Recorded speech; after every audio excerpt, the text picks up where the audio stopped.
So today's lecture is on Escherichia coli. It's the first of two lectures, and I've just taken the arbitrary decision of cutting pathogenic E. coli into two parts, and today we're going to deal with those that live inside the gut but live outside eukaryotic cells as a way of just dividing the work up.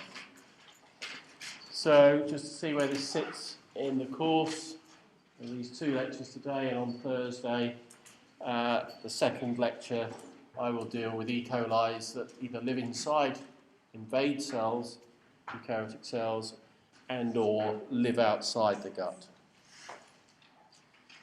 And we'll be giving you some lectures in the coming weeks on bacterial protein secretion systems in bacteria, and some of what I'm going to talk about today actually overlaps, or at least links in with the topics that will be covered in those lectures. So it's never quite clear what's the best way to do it when we talk about type 3 secretion in E. coli as type 3 secretion or as E. coli as a subject lecture. So I'm going to, some of the things that we will cover later in the course I will actually just pass over very quickly, but in terms of integrating knowledge you should remember that they do interface with this topic as well. I haven't printed any handouts. I will do so before Thursday's lecture, and I'll bring along the handouts for both lectures. So I've just been rather hectic the last few days. So just to introduce you to this organism, Escherichia coli, or E. coli, you probably are very familiar with this already because it is biology's premier model organism. In fact, we probably know more about this organism than about any other organism, including humans. One particular strain, K12, has been domesticated in the lab, widely studied. This organism is also a clear favourite in the study of bacterial genetics, biochemistry, physiology. It's a nice little lab pet. It grows quickly. It grows fairly easily. It's quite easy to grow it, kind of agar that it grows on, easy to make up, and so on. It's easy to do genetics on this organism. We can transform it with plasmids. We can manipulate it in ways, very versatile ways. We know a lot about DNA replication, transcription, translation, gene regulation, restriction enzymes, horizontal gene transfer, the role of bacteriophage lambda. All of these things have actually been studied in E. coli and given us fundamental insights into the whole of biology.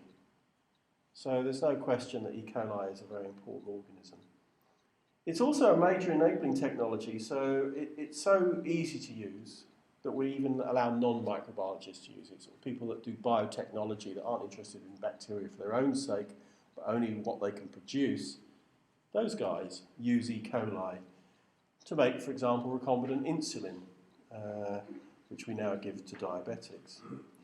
And nowadays, with synthetic biology and systems biology and so forth, we actually see E. coli being reborn as the modeller's favourite biological system. So people try and make a virtual E. coli on their computers. And this is always the organism they turn to when looking at such things.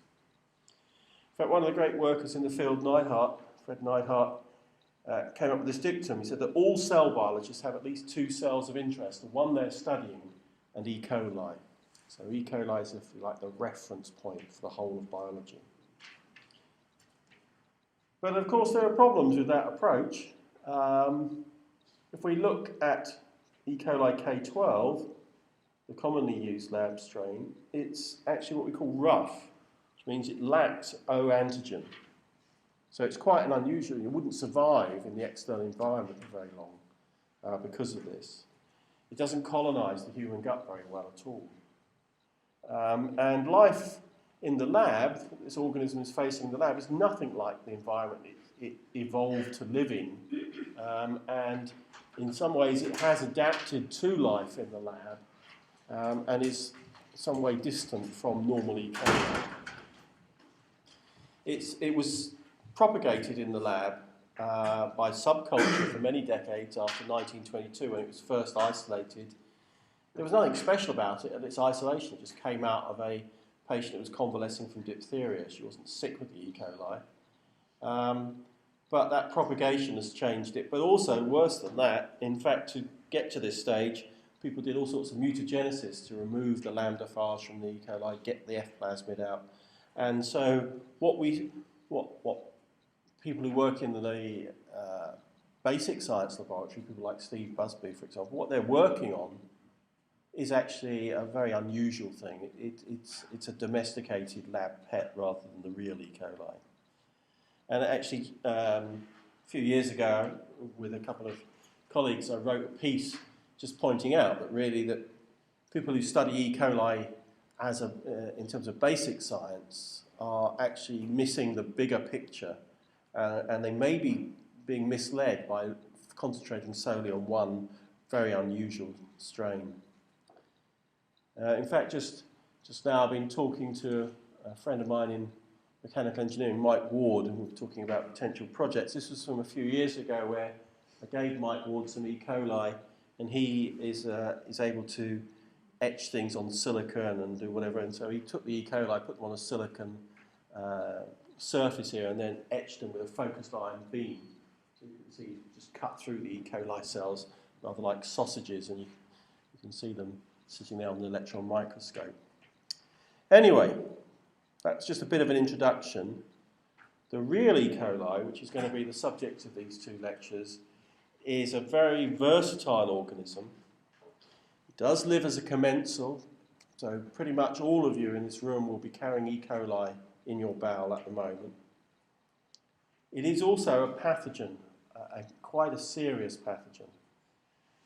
There's an open question as to how much it lives out in the environment. There was a paper in PNAS recently which suggested that there were kinds of E. coli that live for long periods of time in the external environment. It's used as a probiotic, so you can get some strains of E. coli which are supposed to make you better, prevent infection with other organisms when you fed them. There's one particularly called Nislay. It's been used quite extensively. But it is also a pathogen, and as a pathogen, it infects many different kinds of hosts and many different organ systems, and you can just see them listed there: weaning diarrhea in piglets, avian colibacillosis. In humans, it causes diarrhea, causes urinary tract infection. It's the major cause of urinary tract infection. It causes bloodstream infection, and it can also cause meningitis. So, as I say, extremely versatile. And to try and capture this versatility and put labels on things, researchers in this field have come up with a range of what they call pathotypes or pathovars of E. coli, and some of them are listed there: enteropathogenic, enterotoxigenic, enteroinvasive, enterohemorrhagic, enteroaggregative, diffuse adherent, Shigella. And those are just the ones that cause disease in the bowel. So, what kind of organism is it? Well, it's a rod-shaped organism, a bacillus, as we say in the jargon. Doesn't form spores. It's a gram-negative bacterium, so it has these two membranes that are bounding periplasmic space.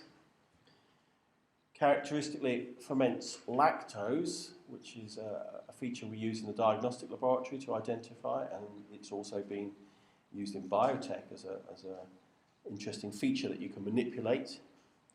Belongs to this family Enterobacteriaceae, which includes other pathogens like Salmonella, Klebsiella, and so forth. And typically within the species, we try and divide them down into various subtypes using serotyping.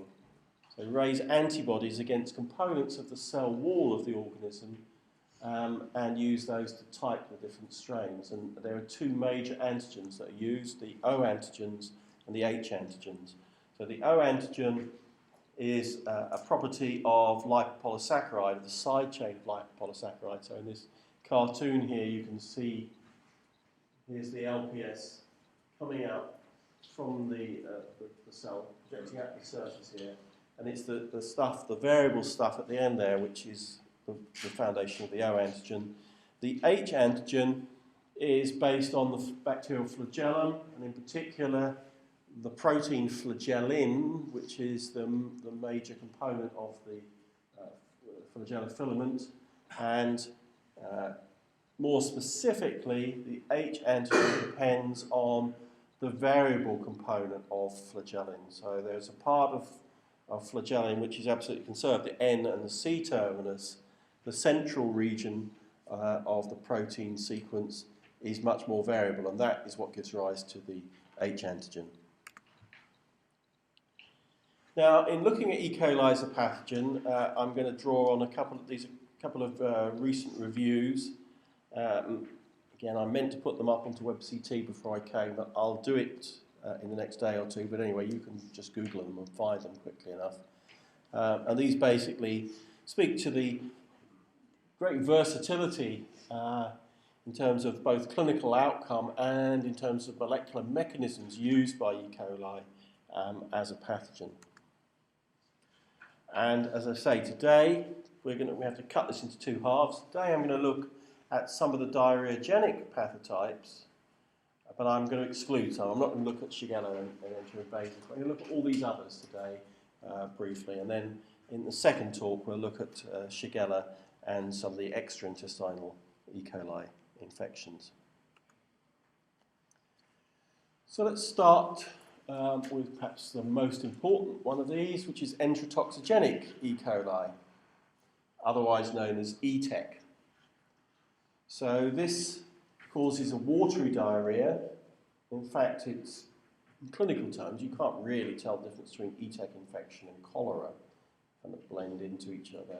And in both cases, with cholera and EHEC, you have a range of infection that can be mild, just mild diarrhea, to a prostrating illness, which is actually life-threatening if someone is losing huge amounts of fluid. Sometimes get vomiting and diarrhea as well, but it's not always the case. And in underdeveloped countries, we see EHEC a lot. I mean, it is a very prevalent pathogen. It really can be said to rival rotavirus as a threat to infants in terms of giving them diarrhea, and where there is no safe water, there is no way of giving, say, intravenous fluids, then it is life-threatening in that kind of environment. So here's just one example where they did some studies in the Nile Delta and showed the high prevalence there. So we're seeing hundreds of thousands of deaths across the world, hundreds of millions of cases worldwide. In URI, we would get EHEC causing traveller's diarrhea. So if you went on holiday to Mexico or Thailand or somewhere and you didn't take care in drinking the water, you might get exposed to this and you would get a bout of diarrhea as a result. Again, I'm going to draw largely on this review, which I'll make available to you. Again, you can Google it if you're in a hurry, which just looks at the molecular mechanisms of enterotoxigenic E. coli infection. So there are two kinds of toxin really that are associated with enterotoxigenic E. coli, and they're subdivided according to whether they can withstand heat or not. So the heat-labile toxin, it's otherwise known as LT. This is shown here. This is a plasmid-encoded toxin, and a bit of Greek there, a heterohexameric holotoxin. So what that means is there are 6 subunits, and they're not all the same to make up the active toxin.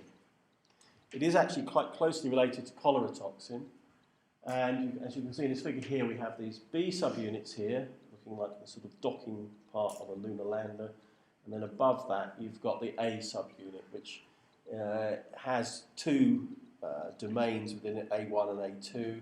The active toxin molecule at the top there, and then you can see that helix there, that's A2, that's actually connecting the A1 to the binding domain. For the A1 moiety to become active, it has to be separated from the rest. You have to get nicking of the protein and release of that. So you get the nicking initially breaking the covalent bonding, and then you have these disulfide bonds that keep it in place for a while, and then you get reduction of that and then release of the A1 subunit. This B subunit is binding to gangliosides on the surface of cells inside caveoli, and then this triggers endocytosis, so the toxin gets taken in as you get this engulfment into the endocytes, endocytic vacuole. The A1 domain is then translocated across the intracellular domain, and it interacts with these various ADP ribosylating factors that are found inside the cell. And this results in the ADP ribosylation of a particular protein, this guanine nucleotide protein, GS, and more specifically GS alpha subunit. So what does GS do? GS is involved in regulation of the host cell adenylate cyclase activity, and you have these active and inactive forms. And what happens is that when this GS gets ADP ribosylated by the LT-A1 subunit, it locks the GS into the on form. And this leads to this constitutive activation of adenylate cyclase. You get raised levels of intracellular cyclic AMP. They in turn activate the CFTR, the cystic fibrosis transmembrane conductance regulator, which is a chloride channel, and the loss of chloride and other electrolytes drags water out. That leads to diarrhea, and so that's the mechanism of action of this particular toxin. How does LT get outside the cell? Well, this is interesting because it's a rather unusual process here. There's a two-step process. So it gets across the inner membrane out into the periplasm through the conventional secretion system, the most abundant secretion system in cells, the SEC-dependent process, on this SEC apparatus. And that gets things across the inner membrane. So once it's in the periplasm, the various monomers then assemble to form the holotoxin, and the secretion across the outer membrane relies on a different kind of secretion known as type 2 secretion. And we'll be saying more, as I said, we'll be saying more about different kinds of protein secretion in a week or so's time. So I won't go into a lot of detail there. Now, rather than just chuck the LT out into the solution around the cell, it appears that there is this so-called polarized secretion of LT. So it's actually directed from one part of the cell across to the ganglioside receptors in a way which prevents the LT from being exposed to the solvent in large measure. So we get the LT and the secretion apparatus that's dealing with the LT actually polarized to one end of the bacterium, and that is in close proximity to the host cell target. And it appears that if you raise antibodies to LT, they don't actually have any effect when the LT is being delivered by these adherent organisms. It's being passed over very quickly. And it appears that some of this is at least going on through LT carried across in outer membrane vesicles, so blebs are blebbing off the outer membrane, carrying the LT with them, and then they get into the plasma membrane and get endocytosed. LT, in addition to being a toxin, actually, in the sense, has other effects. It down-regulates innate immune responses. It does have effects on adherence, and it's interesting from the point of view of biotechnology and vaccine design because it's a very powerful adjuvant. So people are very interested in using components of LT, the B subunit in particular, as a way of enhancing the potency of vaccines, newly created vaccines. So that's LT. ST is the heat-stable toxin. This is a small cysteine-rich peptide secreted by EHEC. It's so heat-stable you can boil it and it retains its activity. So if you boil LT, it just denatures like any normal globular protein would. ST retains its activity. And this binds to the extracellular domain of a protein guanylyl cyclase, in particular one guanylyl cyclase C. And this is an example of molecular mimicry. It actually resembles an endogenous ligand of this particular protein. Having bound to the extracellular domain, there's then signal transduction which activates the intracellular catalytic domain of that protein of guanylyl cyclase, and then you get intracellular accumulation of cyclic GMP. So this is cyclic GMP as opposed to cyclic AMP, which is what you see with LT. That then activates this cyclic GMP-dependent protein kinase. That then phosphorylates CFTR. So again, we're converging on the same point in these signal transduction cascades, and this leads to enhanced chloride secretion, inhibition of sodium chloride absorption, and you get this osmotic diarrhea. There are a range of different, slightly different STs produced by different human EHEC strains. There are some also produced by pig isolates. Not clear whether these are probably not linked to human disease and probably not of interest if you're interested in human infection. These ST1 molecules have this core structure of 13 amino acids, 3 disulfide bonds, which are required for the biological effect. And it's thought there's this hexameric ring in there with one particular part of this molecule formed by these two residues here, asparagine 11 and alanine 13, actually interacting with the guanylyl cyclase C and promoting clustering and activation.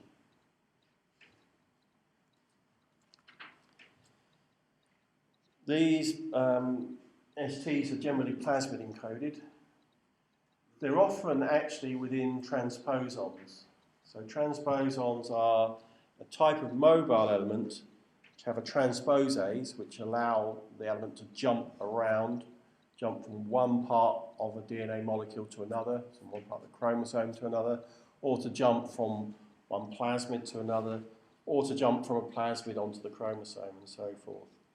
And within the transposon you have the integrase, but you also have other proteins that may have biological effects, in this case the toxin genes. You often see transposons also associated with antibiotic resistance genes. Now interestingly, this small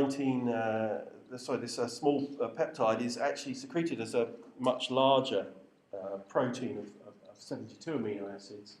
There's this signal peptide, 19 amino acid signal peptide, which is cleaved off as part of the sec-dependent transport into the periplasm. So again, we have this two-stage process. They get into the periplasm first, out of the cytoplasm, and then they go through the outer membrane, and there's a protein exporter here, Tol-C, this trimeric exporter, which is involved in getting them across the outer membrane. So STs are found more or less by definition only in enteroaggregative E. coli. There is actually, however, a homologous, similar heat-stable toxin called EAST1 for enteroaggregative ST1, found in other enteroaggregative strains of E. coli. And it's unclear what role that plays in pathogenesis, but it is related. Now, being able to deliver toxins is only part of the story. We mentioned in earlier talks that virulence is a multi-dimensional, multifactorial process. And crucial also to delivery of that toxin payload is the ability to colonize the bowel and stick to the small bowel surface. And to do this, there are these colonization factors. And there are over 24 different kinds of colonization factor that have been described. They're antigenically diverse, they're structurally diverse, they're mostly plasmid encoded. And the fact that they're so diverse actually has been a bit of a nuisance, because trying to understand exactly how they work and how the pathogenesis of the infection works is hampered by the fact that so every strain is different almost in terms of the colonisation factors. It's also a major problem when you're trying to design a vaccine. So although we know these are important in adhesion, you can't actually produce a vaccine against all of them because they're just so variable. So that's been a problem. Structurally, as I say, they're highly variable. So some of them form what we call fimbriae, kind of hair-like appendages. Some of them are much longer and thinner than that. Some of them have these helical structures. The lengths vary from 1 micron to more than 20 microns in length. And it's not quite clear what they're binding to, but probably they're binding to glycoprotein conjugates on host cells. One particular type of one fimbrial system, the CFA1 fimbrial system, is the best characterized. These are a micron long. They're made up, like as with many of these fimbriae, they have a major fimbrial subunit which seems to polymerize into the actual filamentous component of the fimbrial assembly. But there is a different molecule at the tip, this CFA-E adheres in there. And they rely on this so-called chaperone-usher pathway to actually be secreted. Here's just some pictures taken from that review by Caper et al. On pathogenic E. coli. And you can just see that these different sorts of filaments, different lengths, different calibre of the filament, depending on the kind that you're looking at. There are some non-fimbrial surface structures also being implicated in the pathogenesis of EHEC infections. In fact, you can clone out some of these, and they seem to have a role in invasion. They can be turned invasins. If you clone them into a non-pathogenic E. coli, you can transform that into an organism capable of invading host cells. We don't really know whether invasion of epithelial cells actually plays any role in the pathogenesis of EHEC. Whether it's just enough to stick around and release toxin, or whether actually invading cells makes any kind of difference.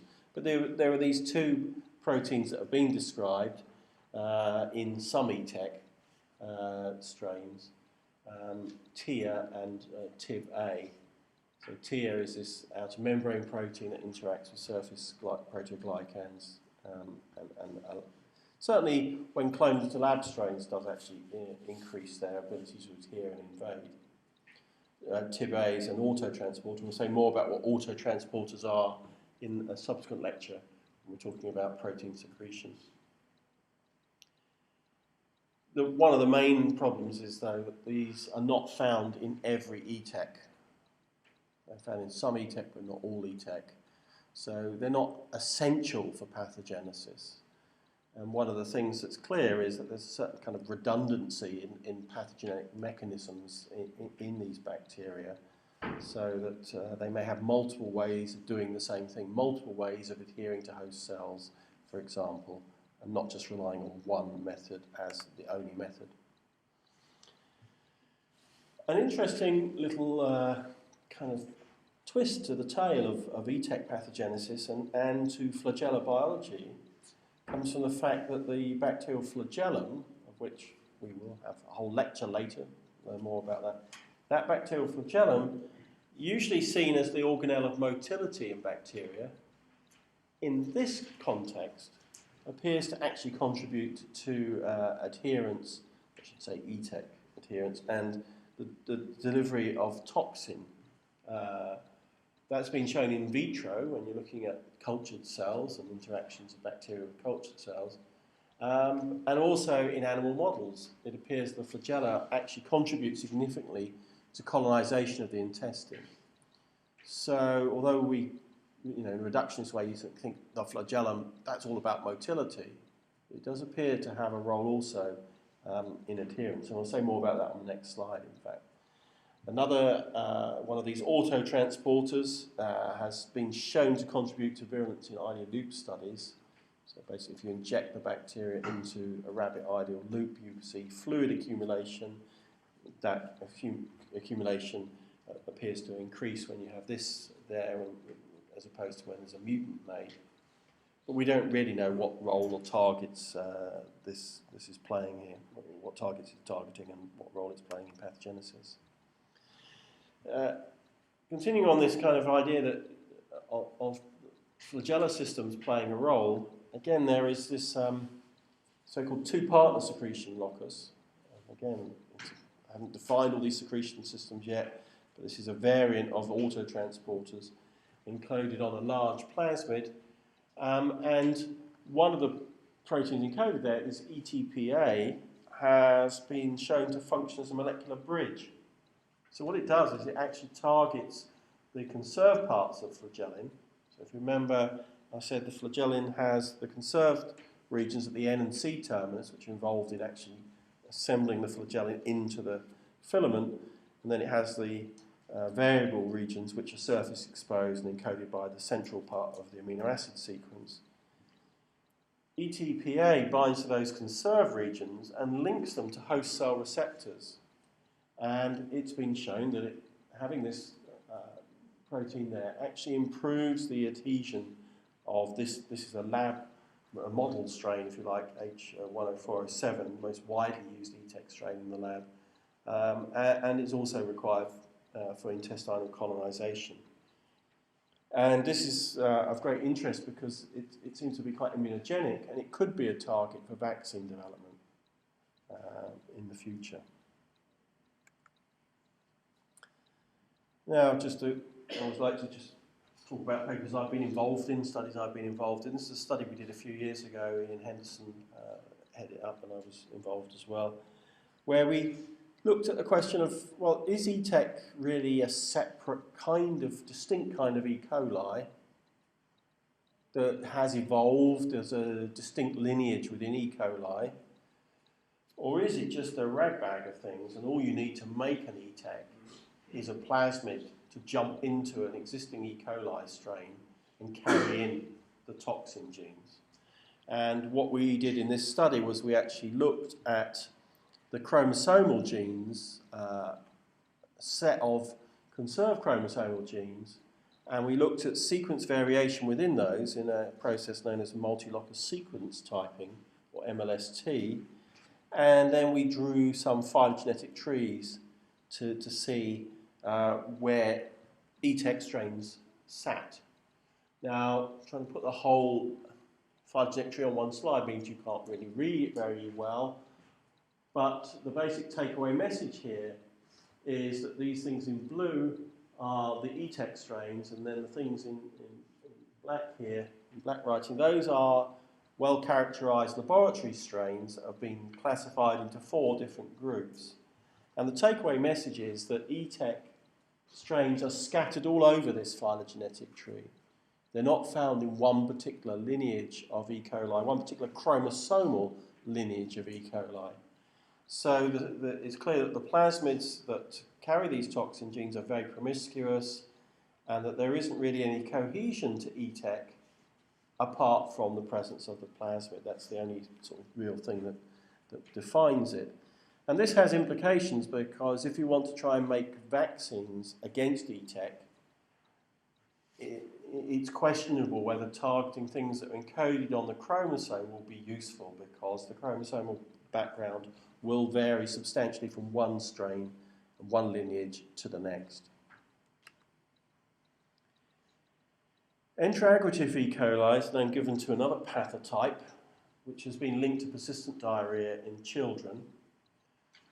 Again, it's unclear whether this is a well-defined group or not. Like EHEC strains, these enteroaggregative E. coli will bind to enterocytes, and invasion doesn't seem to be a predominant theme if it occurs at all. It's the adhesion is most important. But they differ from EHEC strains. Instead of binding uniformly to mucosal surfaces like EHEC does, these ones form biofilms over the surface of the bowel. They're also said to be autoaggregative, so they clump into small aggregates. And you can see here these E. coli here with tissue culture cells. You can see them aggregating, and This particular form of aggregation that they do is sometimes called the stacked brick appearance, or stacked brick phenotype. And this relies on a particular kind of fimbriae known as aggregative adherence fimbriae, or AAFs. They're related to another group of fimbriae called the DR family of fimbriae, and also another protein called dispersin. Now these are kind of difficult to characterise, these Enteroaggregative E. coli. It's unclear whether, as I say, they are a coherent group. This yeast ST-like toxin has been described in them, and people have said, oh, maybe it plays a role in pathogenesis. But you do find yeast-1 also in commensal strains that don't seem to be linked to disease at all. So it's not really clear whether that's important. A couple of autotransporters, PET and PIC autotransporters, also been implicated in the pathogenesis of Enteroaggregative E. coli diarrhea. Ian Henderson, who works in the medical school here, actually did his PhD on characterising those autotransporters 10, 15 years ago. Okay, I'm not going to say much more about Enteroaggregative E. coli. Let's now move on to perhaps a better described, certainly more well-studied pathovirus, which is Enteropathogenic E. coli. In fact, this was the first kind of distinct pathotype of E. coli to be described, certainly in terms of gastrointestinal infection, way back in 1945 by a man called Bray, working here in the UK. And what he showed was that if you looked at strains of E. coli coming out the stools of children with diarrhoea and compared those with those coming out of healthy children, you saw that there were some differences in the serotypes. There were some serologically distinct strains coming out of the diarrheal patients. And so this was the first recognition that E. coli could actually be associated with diarrhea. Now, in the UK, we don't tend to see this now. It's actually almost vanished pretty much as a pathogen in sort of E. coli outbreaks and so on. It's not caused by EHEC. However, in third world countries, it's still a problem and a cause of potentially fatal infant diarrhea. Now, this organism has its own characteristic adherence as well. It adheres in a kind of patchy way in bundles. And in the sort of classical EHEC phenotype, what you see are these little microcolonies of bacteria stuck down onto the bowel, and this is thought to be mediated by a particular kind of pilus known as the bundle-forming pilus, which just links the bacteria together. So they're kind of held together, almost like by bits of rope, if you like, molecular rope, holding them together into this bundle on the surface of cells. That's the start of the interaction, but after a while what happens is that you get this characteristic intestinal histopathological lesion, which you can see both in vitro when you're dealing with cultured cells, and you can see in the bowel of small bowel explants or in the bowels of infected animals. And this lesion is known as the attaching and effacing lesion, or AE lesion. So the effacement, that applies to the fact that the microvilli, which normally coat the surface of the enterocytes, are actually removed. It's an unusual word, but it just basically means that they go away. And then the bacteria intimately attach to the intestinal epithelial cells. So you can see at the top there, that's an EHEC cell there, sitting there on a pedestal, beginnings of a pedestal, and you can see that there's no space at all between the cell, the bacterial cell, and the host cell plasma membrane there. They're really intimately attached. Alongside this intimate attachment, you see a series of changes in the cytoskeleton underneath. You see polymerization of actin within the host cell, and in the most dramatic cases, you get this pedestal-like structure rising up underneath the bacterium, and the bacteria sitting on it like a perch, or some people have said they're like a king on a throne, rather fancifully. But you can see here is transmission EM, you can see them sitting there, and you can see the beginnings of a pedestal over there. These are in cultured cells. Here in vivo model, you can see these very large actin pedestals sticking out. This is false colour EM, but the purple there are the bacteria, the sort of deeper purple, and then the pinkish colour underneath. That's the host cell with these pedestals coming up. Now we're going to say more about how those pedestals come to be in a subsequent lecture on type 3 secretion, because it's all down to a particular type of secretion system known as the type 3 secretion system. That type 3 secretion system is encoded by a particular pathogenicity island in Enteropathogenic E. coli known as the locus for enterocyte effacement, or LE. In addition to that type 3 secretion system, interestingly, there is also an outer membrane protein called intermin encoded within that pathogenicity island. And intermin on the surface of the bacteria is responsible for that intimate attachment of the EHEC to the epithelial cells. So the bacterial cells are coated with intermin, and that's what pushes them into this intimate attachment. What's going on the host side, as I say, we'll leave to a subsequent lecture. There's all sorts of things going on in EHEC diarrhea. We don't have a very simple, not simple route from infection bacteria to diarrhea, but there's probably active ion secretion, increased intestinal permeability, inflammation going on, the loss of this absorptive surface because of the microvillus effacement, all of those contributing to pathogenesis. Right, the last major pathotype I want to talk about is Enterohemorrhagic E. coli. Classically, Enterohemorrhagic E. coli does the same kind of attachment and effacement as EHEC. It shares the lead with EHEC, does similar kinds of things. The major difference is that this pathotype produces Shiga toxin, a particular toxin. And in some ways, the disease is closer to Shigella infections, which we'll talk about more later, than EHEC. So you get hemorrhagic colitis, hemolytic uremic syndrome as the effect. So it's not a watery diarrhea, this is a bloody diarrhea that you get with this infection. Very low infectious dose. And in the UK and in the US over the last 2-3 decades, the predominant serotype has been E. coli 0157H7. And that's the one that's hit the headlines. And you may have come across that term 0157 before. There are other serotypes that have been described as causing problems elsewhere, but until recently at least, that was the story, that basically EHEC, the major headline organism, was 0157, and there are a few kind of bit parts in the story. EHEC was first recognised in 1982. It's common in developed countries. The biggest outbreak was in the Sakai and Osaka in Japan in 1996. Over 9,000 cases and 12 deaths from EHEC.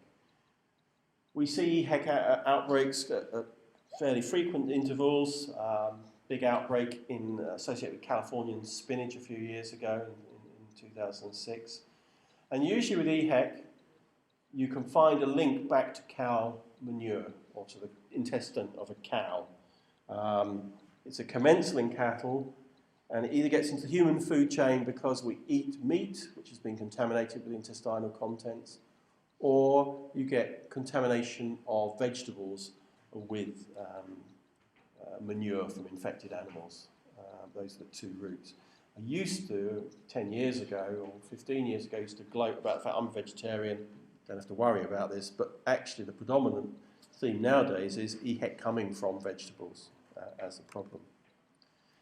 Two major groups of virulence factors here, the Shiga-like toxin or Shiga toxin and the AE lesion formation. Shiga toxin, it's an AB5 type toxin, the holotoxin here, the B subunits binding to this GB3, and this A subunit here, again with a kind of linker there, that has this enzymatic activity of cleaving ribosomal RNA inside the host cells, which leads to the inhibition of protein synthesis.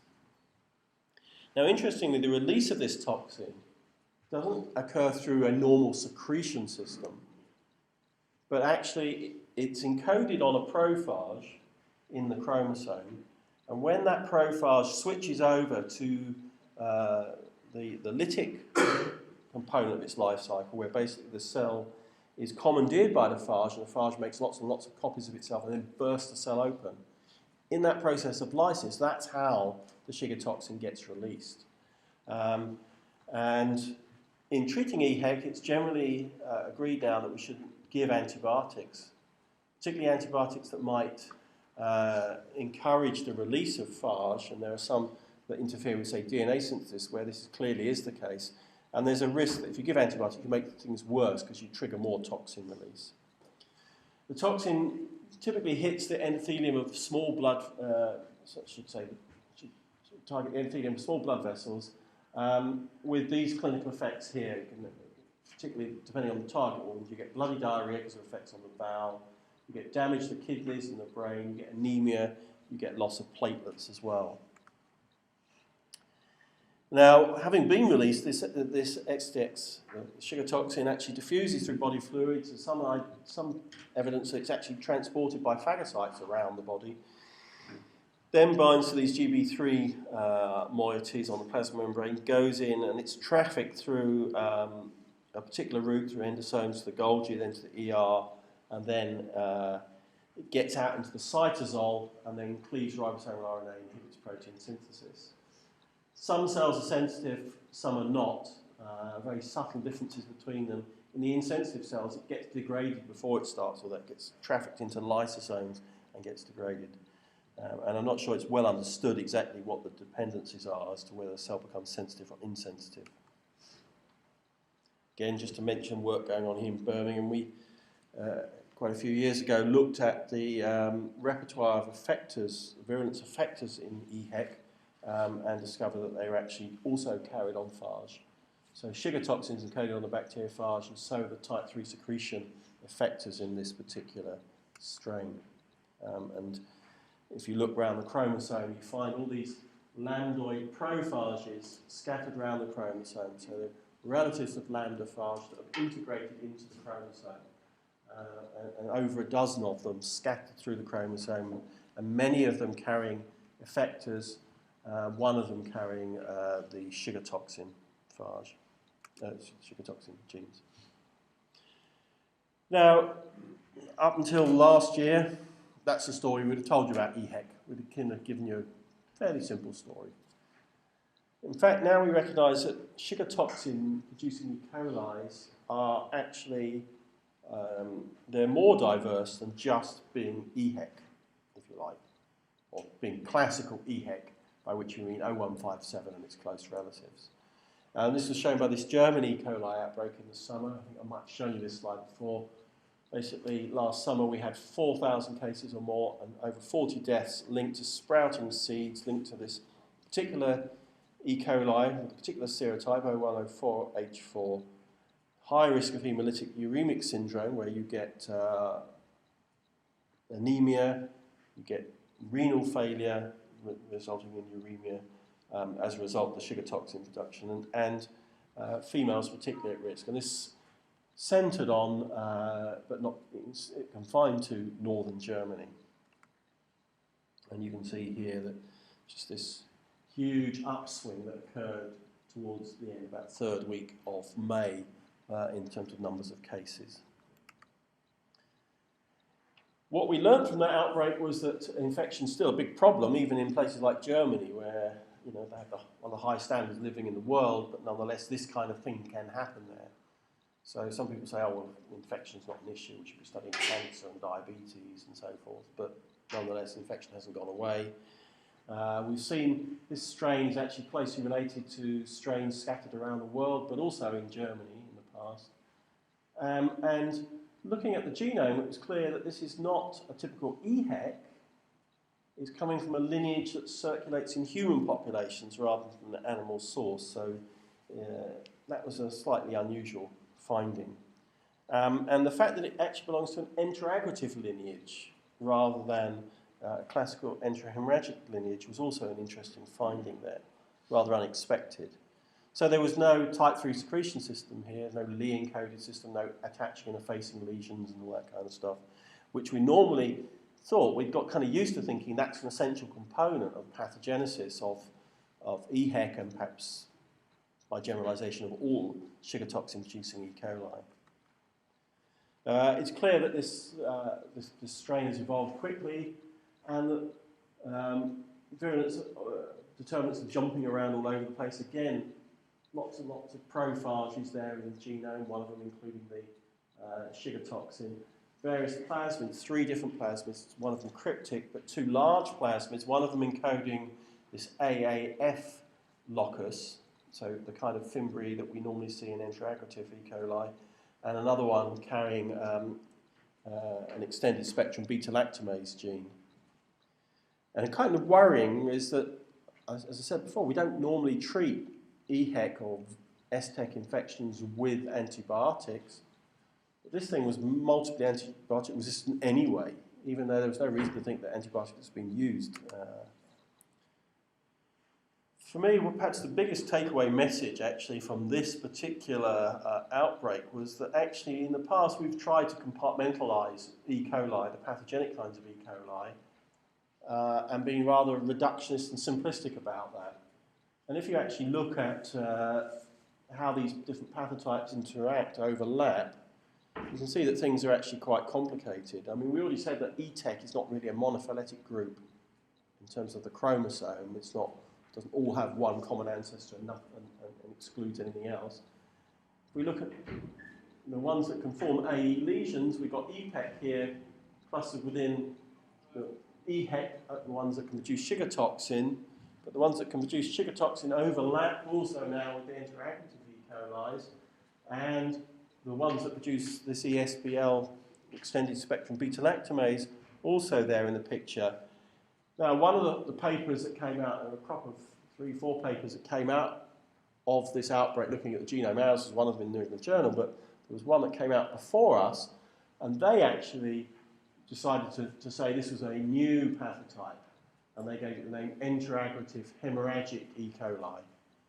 To me, that seems it's a bit like looking at surnames. Okay, you can, if the mother's called Smith and the father's called Jones, the children could be called Smith-Jones, but if you're going to do that again for the grandchildren and so on, you end up with a non-scalable system. We ended up here with, we're now calling it Enteroaggregative hemorrhagic E. coli.